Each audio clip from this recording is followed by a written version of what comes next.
અયોધ્યા નગરમાં મર્યાદા પુરુષોત્તમ ભગવાન શ્રી રામનું ભવ્ય અને દિવ્ય મંદિર બનાવવામાં આવી રહ્યું છે, ત્યારે રાજકોટના રંગોળી આર્ટિસ્ટ પ્રદીપ દવની રંગોળીએ અયોધ્યામાં ડંકો વગાડ્યો છે.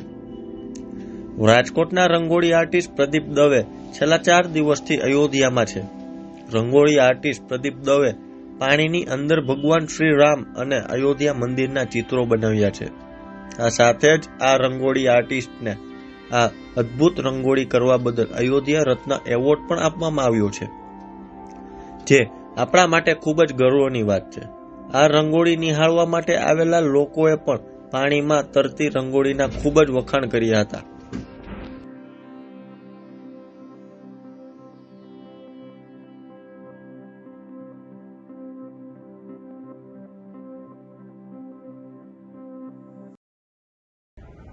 જય શ્રી રામ. હું ડૉક્ટર પ્રદીપ દવે, રંગોળી આર્ટિસ્ટ.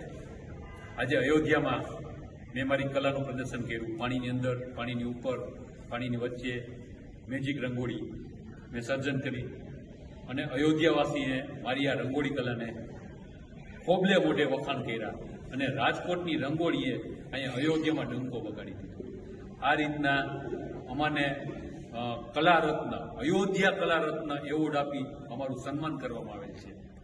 અને આ તકે હું આયોજકોનો ખૂબ ખૂબ આભાર માનું છું.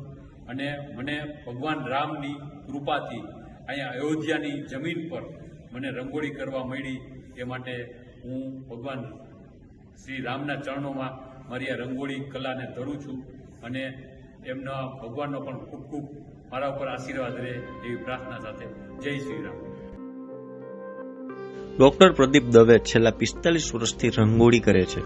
તેઓ પાણીની ઉપર, પાણીની વચ્ચે, પાણીની નીચે, હવામાં તરતી અને મેજિક રંગોળી સહિત અલગ અલગ પ્રકારની તેઓ રંગોળી બનાવે છે.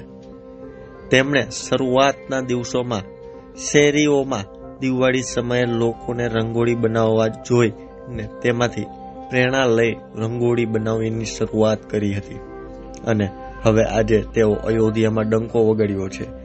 આમ 22 જાન્યુઆરીએ 500 વર્ષની રાહ જોયા બાદ હવે રામલલ્લા પોતાના ભવ્ય મંદિરમાં બિરાજમાન થશે.